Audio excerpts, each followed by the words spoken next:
Cerca Teleeuropa sul tuo Play Store o Apple Store e scarica la nostra app.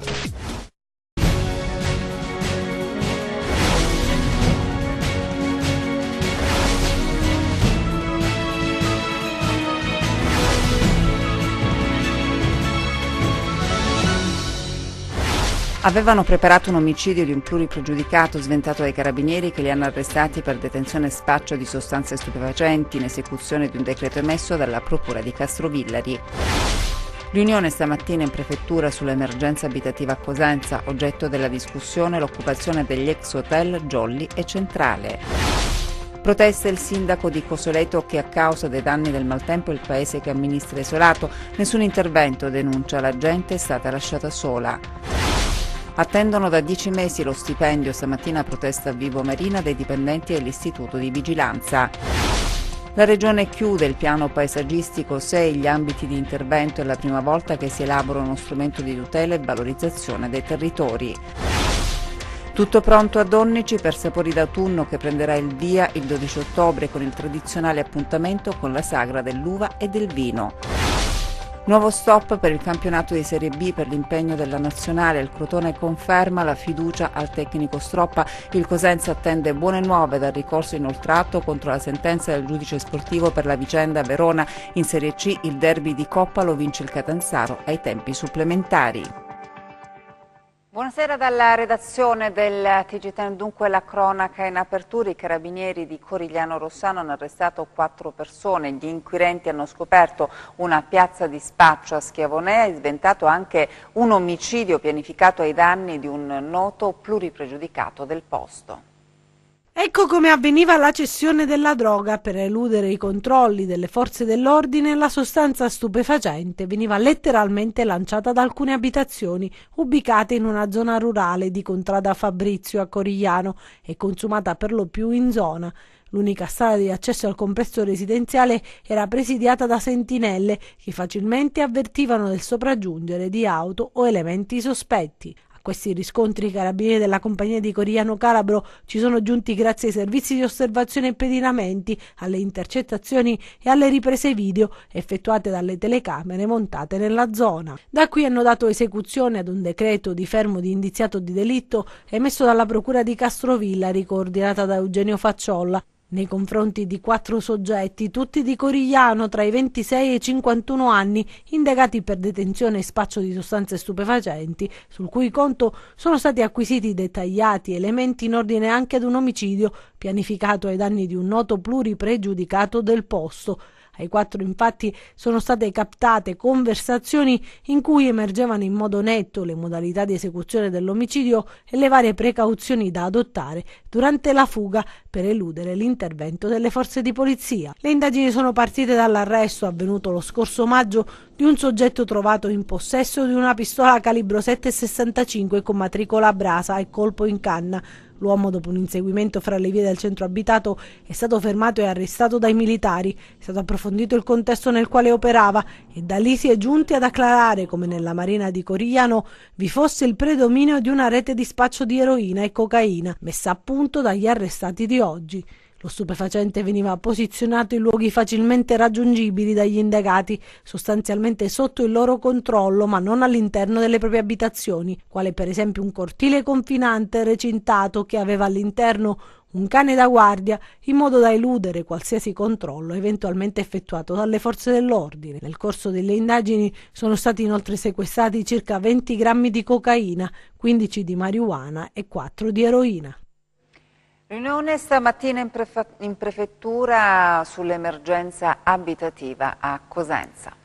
Pochi giorni fa l'occupazione dell'ex hotel Jolly, il comitato Prendo Casa con una nuova eclatante azione denunciava l'emergenza abitativa a Cosenza. Circa 100 le persone che non hanno un tetto, che non possono permettersi il fitto di una casa e sono costretti a ripararsi alla meno peggio. Stamattina vertice in prefettura per trovare una soluzione. All'incontro hanno preso parte il municipio di Cosenza con il sindaco Mario Chiuto, la regione Calabria con l'assessore Roberto Musmanno anno il commissario dell'Aterp Mascherpa. La riunione coordinata dal prefetto di Cosenza Paola Galeone. L'amministrazione comunale Bruzia si è detta disponibile ad inserire nelle graduatorie per l'emergenza abitativa coloro che ne hanno diritto. Si è fatto il punto con l'Istituto Case Popolari e Regione al fine di dare risposte e avviare percorsi virtuosi. Il comitato Prendo Casa ha preteso risposte certe. Un incontro interlocutorio entro fine ottobre. Si dovrebbe arrivare ad un'intesa che preveda interventi per i senza casa e al contempo lo sgombero pacifico dei locali.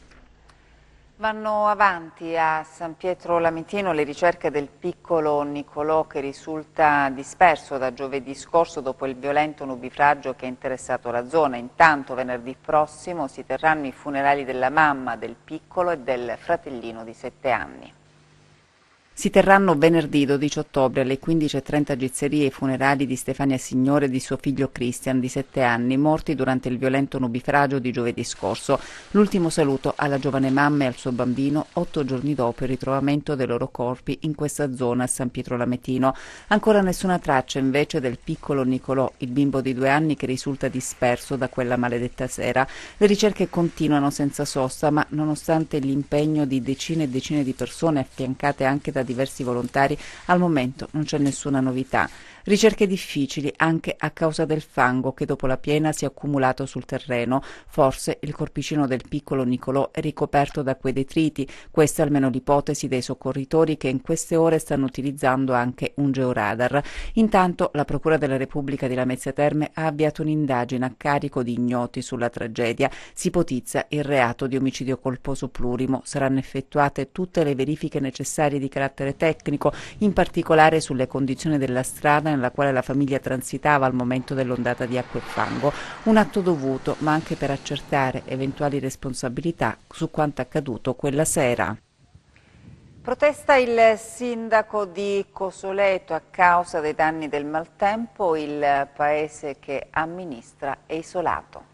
Come si sa, il nubifragio che ha colpito pesantemente alcune zone della Calabria nella scorsa settimana ha lasciato segni tangibili e drammatici del suo passaggio. Nel Lametino 3 vite sono state spezzate, nel Vibonese, sulla costa ionica reggina, in particolare a Siderno, i danni si contano a Iosa, ma anche nella piana di Gioia Tauro i danni sono consistenti. A Cosoleto, piccolo centro con più di 800 abitanti, lontano dai riflettori e dalle attenzioni mediatiche, la furia dell'acqua ha stravolto le vie d'accesso della cittadina, causando considerevoli ripercussioni sulla popolazione locale. Le strade sono coperte da fango, detriti di ogni genere e addirittura un intero albero d'ulivo, franato da un costone, si è ritrovato dopo il diluvio in mezzo alla carreggiata e ancora è lì quasi come un emblema del disastro. Queste sono le condizioni, ecco, sembra un viottolo qua, per passare su questa via forse ci si riesce meglio a transitare con un mulo che anziché con una macchina o addirittura con degli autobus. Cioè, lei mi deve dire come si fa a passare lì,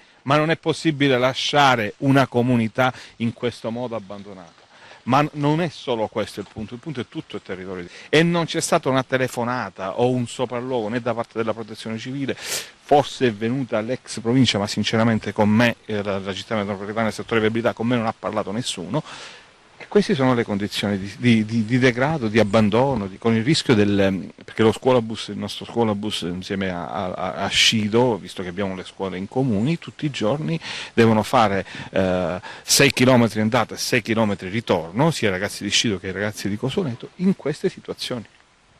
Quindi qua si rischia veramente la vita per andare a scuola. Morte sospetta all'ospedale di Tropea, indagati 2 medici. Sentiamo. Dimessa dall'ospedale muore poche ore dopo essere tornata a casa. È la storia di una 76enne di Zacca Napoli che sabato scorso si era recata al nosocomio di Tropea perché aveva forti dolori al petto. I sanitari l'avrebbero visitata effettuando anche una serie di esami clinici. Non riscontrando però particolari situazioni di pericolo, l'hanno dimessa. 2 ore dopo essere tornata a casa, la donna è deceduta. Adesso 2 medici dell'ospedale di Tropea sono stati iscritti nel registro degli indagati alla Procura di Vibo che coordina le indagini avviate dopo dopo la denuncia presentata ai carabinieri dai familiari dell'anziana. Gli inquirenti hanno acquisito le cartelle cliniche, intanto il PM titolare dell'inchiesta ha conferito l'incarico all'anatomopatologa Katiuscia Bisogni per l'autopsia sul corpo della donna. Dall'esito dell'esame autoptico potranno arrivare risposte importanti per chiarire le cause della morte ed eventuali profili di responsabilità. Sarà discussa martedì prossimo 16 ottobre davanti ai giudici del Tribunale del Riesame di Reggio Calabria la richiesta di rimessione in libertà del sindaco di Riace Domenico Lucano agli arresti domiciliari dal 2 ottobre scorso con l'accusa di favoreggiamento dell'immigrazione clandestina e fraudolento affidamento diretto del servizio di raccolta dei rifiuti solidi urbani. L'istanza è stata presentata dai difensori di Lucano. E adesso i nostri 100 secondi di cronaca. Quando aveva 14 anni e viveva in Calabria con la famiglia, fu letteralmente comprata per 500.000 lire dall'uomo che dopo averla portata in Piemonte la prese in moglie e la costrinse a una vita durissima. È il retroscena raccontato dalla difesa in corte d'assise d'appello a Torino del giallo di Paroldo in provincia di Cuneo. Per quella morte è imputata la moglie Assunta Casella, 60 anni, condannata in primo grado a 21 anni e 3 mesi. La donna, secondo quanto emerso, fu acquistata dal futuro marito che la costrinse a prostituirsi. Sequestrati 17 kg di cocaina purissima suddivisi in 16 panetti e nascosti all'interno di un container pieno di semi di girasole proveniente dal porto argentino di Buenos Aires e destinato in Libia. Questo l'esito dell'operazione effettuata dai funzionari delle dogane. Il carico di cocaina avrebbe fruttato la somma di circa 3,5 milioni di euro alle organizzazioni criminali.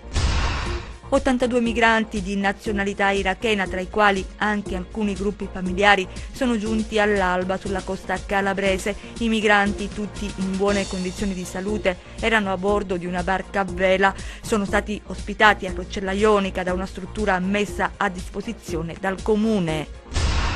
Incidente stradale stamattina a Lamezia tra i feriti, di cui uno in condizioni gravi. Sul posto i sanitari del 118, la Polizia di Stato e i Vigili del Fuoco. È stato necessario estrarre dalle lamiere un uomo di 79 anni. A causa dell'incidente il traffico ha subito rallentamenti. 16 anni di carcere, la condanna inflitta oggi dal Tribunale di Milano a Rocco Barbaro, ritenuto il reggente della Lombarda, la struttura di vertice dell''ndrangheta in Lombardia, oltre che presunto boss del narcotraffico tra l'Italia e il Sud America, è soprannominato Sparito perché è rimasto latitante per quasi 2 anni prima di essere arrestato a Platì nel maggio del 2017. Attendono da 10 mesi lo stipendio, questa mattina protesta Bibo Marina dei dipendenti di un istituto di vigilanza. Sono ben 1100 le ore di straordinario accumulate quasi per ciascuna guardia, oltre 250 giorni di licenza accumulati e non retribuiti, né tantomeno abbiamo la possibilità di poterne usufruire. Siamo disperati, le nostre famiglie si stanno allontanando da quello che è il principio fondamentale formato dalla stessa famiglia, l'unità, perché comunque c'è questa disgregazione portata dalla situazione economica che ci sta fortemente sulle spalle. Il nostro servizio è svolto presso i più importanti enti pubblici, non dimentichiamo i vari appalti all'ospedale, all'ASL, quindi di Vibo, al Tribunale, alle INPS fino a poco tempo fa. Abbiamo i depositi Eni, il deposito costiero, quello in cui siamo stamattina, ma anche la sede del deposito progetti di Triparni. Sono tanti i servizi e i maggiori sono i servizi pubblici presso la Calabria che deteniamo come appalti. 27 lavoratori vibonesi dell'Istituto di Vigilanza Notturna di Luna di Catanzaro hanno deciso di organizzare un sit-in di protesta presso la sede Eni Deposito Costiero di Vibo Marina. Radunatisi nei pressi dell'area antistante la struttura, cercano di sensibilizzare l'opinione pubblica e le istituzioni lanciando un accorato appello. Praticamente stiamo gridando questo accorato annuncio che intervengono le istituzioni, le prefetture soprattutto, combattuto, perché ormai da 10 mesi viviamo senza stipendio, quindi siamo in una condizione veramente al limite, praticamente ormai non riusciamo niente ad assicurare niente alle nostre famiglie. Noi, essendo guardie giurate, abbiamo appunto un decreto prefettizio per svolgere la nostra attività e quindi mi rivolgo io appunto al prefetto di Catanzaro, alla dottoressa Ferrandino. Vogliamo parlare con lei e questo è il mio appello. La Regione chiude il piano paesaggistico, 16 gli ambiti di intervento. L'incontro nella Sala Verde della cittadella regionale è stato definito epocale perché per la prima volta la Regione Calabria si sta dotando di un piano paesaggistico che consentirà di valorizzare ciò che diamo per scontato, ossia la bellezza degli 800 chilometri di costa con i borghi caratteristici e il colore mutante del mare, il foliage dei boschi d'autunno che incanta i visitatori e ancora i tanti paesi custodi di storie arroccati su monti e colline che potrebbero narrare nenie nuove e antiche. L'Europa scopre la nostra terra e dal Ministero dei Beni Culturali l'attenzione è alta, lo dice con chiarezza l'assessore alla pianificazione territoriale Franco Rossi, illustrando ai comuni e alle associazioni lo strumento che mira a tutelare un bene immateriale quale il paesaggio. Abbiamo approvato il quadro territoriale regionale con valenza paesaggistica, oggi presenteremo i piani paesaggistici d'ambito,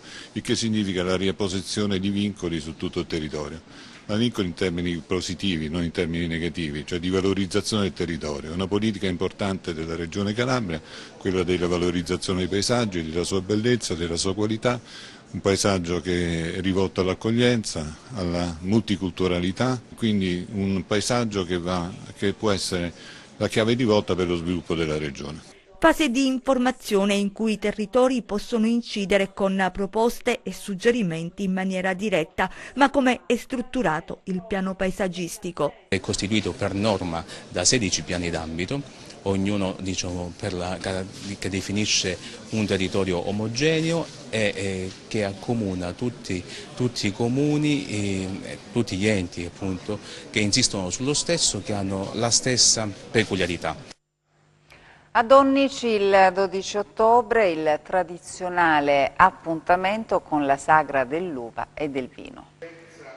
Da venerdì 12 ottobre per 3 giornate il borgo antico di Donnici alle porte di Cosenza ospiterà Sapori d'autunno, ovvero la 38esima edizione della sagra dell'uva e del vino. Prende il via Sapori d'autunno, giunta alla sua 38esima edizione, questa testimonianza di un'iniziativa importante di promozione del territorio, di marketing territoriale, ma che tende a sviluppare anche un discorso di turismo enogastronomico. Ripartirà con la sua storicità ma con tante novità, certamente positive non solo per il territorio di Cosenza ma per un territorio allargato, considerata la nostra volontà di essere sempre attrattori turistici di un territorio che ha veramente molto da offrire. L'articolato programma della manifestazione è stato presentato nel corso di una conferenza stampa nell'Auditorium delle Vigne Alessandro Bozzo di Donnici. Quest'anno abbiamo messo a punto un programma ricco, variegato, con tante conferme ma anche tante novità appunto.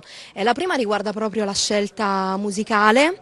Abbiamo voluto infatti improntare l'intero evento su un genere musicale che ci riportasse alla vera tradizione della nostra terra, la musica folk popolare. Questo per creare un legame con la cultura calabrese, quindi saranno tanti gli artisti che si alterneranno nelle serate e porteranno sul palco la tarantella calabrese e non solo. L'inaugurazione ufficiale di Sapori d'autunno è prevista per venerdì 12 ottobre alle ore 18 con l'apertura degli stand in piazza Monsignor Vilotto. È opportuno precisare che nelle 3 giornate sarà effettuato un servizio navetta straordinario e continuo da parte dell'Amaco, per cui si invitano i visitatori a lasciare l'auto a casa, usufruire dei mezzi pubblici e degustare in assoluta tranquillità un buon bicchiere di vino. A Cosenza lo spettacolo del cuore, evento promosso dall'associazione Mattia Facciolla.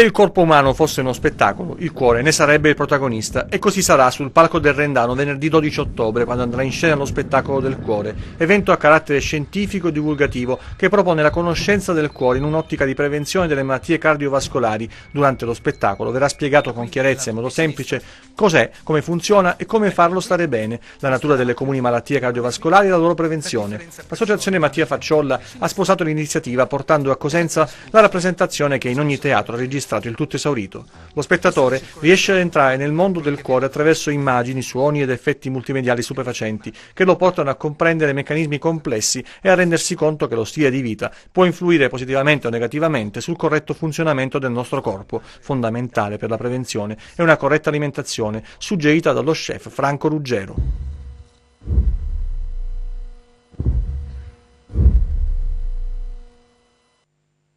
A Castrovillari adesso con il Calabria Teatro Festival. Mammeroina, un testo forte, nostro malgrado, attualissimo, che affronta le tematiche più scottanti degli anni '80 e tra queste la droga. E così come 35 anni fa, quando in un monologo la grande Lina Bernardi lo portò in scena per la prima volta, scritto da Marie Claboggio, è arrivato sulle scene del Calabria Teatro Festival. Questa donna che ha questa figlia tossicodipendente ed è ricoverata in ospedale per un'overdose.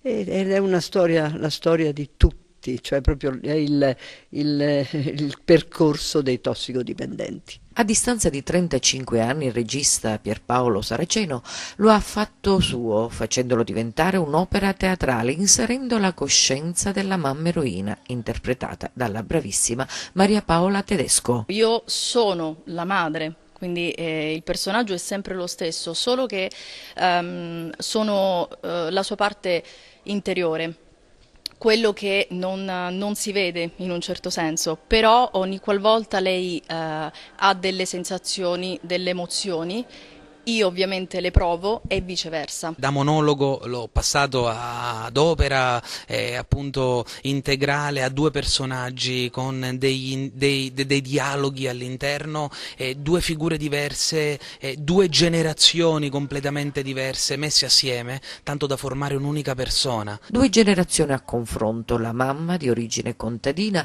in seno ad una famiglia patriarcale, con un mondo ancora a dimensione umana attorno a sé, e nel nuovo contesto della città la figlia è entrata nel vortice della droga. La ricerca del dialogo riapre la possibilità di un'intesa fra mamma e figlia. E adesso la pagina sportiva.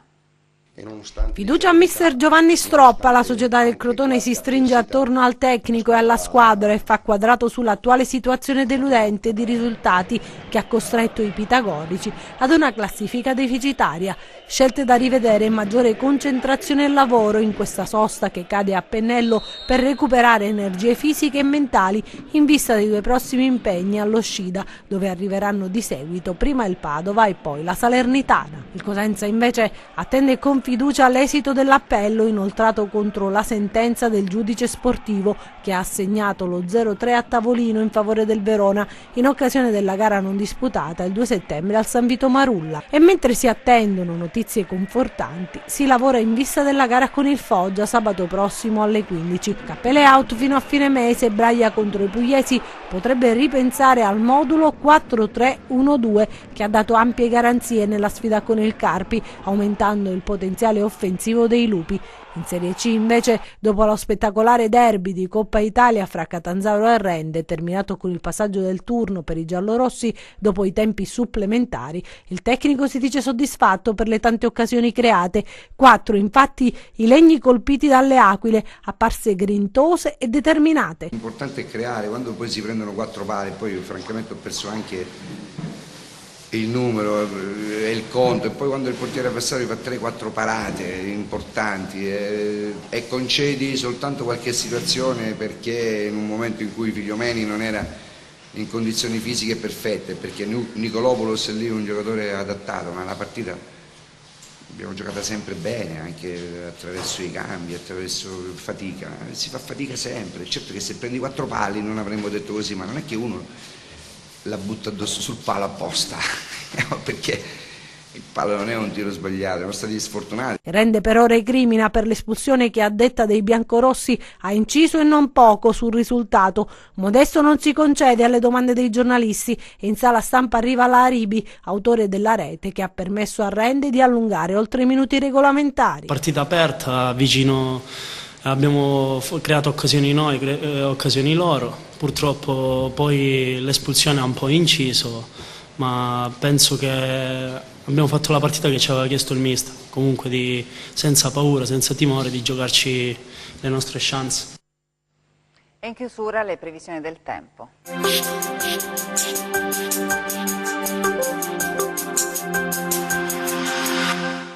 Ben ritrovati al meteo. Nella giornata di mercoledì l'ingresso di una perturbazione dalla Francia causerà un peggioramento delle condizioni meteorologiche che interesserà principalmente il nord-ovest dell'Italia, la Sardegna e i versanti tirrenici del centro Italia, mentre sulla Calabria, che resterà ai margini di questo peggioramento, avremo solo una debole stabilità sulle aree montuose della nostra regione. Le temperature non subiranno nessuna variazione di rilievo, sempre in un contesto di clima mite. Passiamo alla previsione in dettaglio per la Calabria. Giovedì, generali condizioni di cielo poco nuvoloso, corso della giornata aumenta la nuvolosità sui rilievi calabresi con possibili piogge. Temperature stazionarie sempre al di sopra delle medie stagionali. Adesso analizziamo lo stato di mari e venti.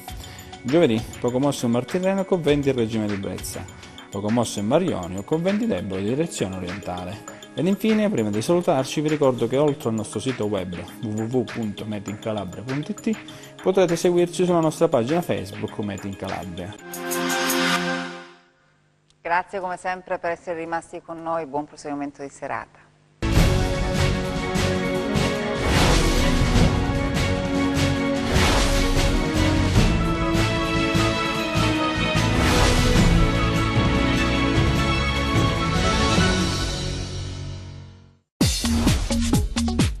Cerca Teleeuropa sul tuo Play Store o Apple Store e scarica la nostra app.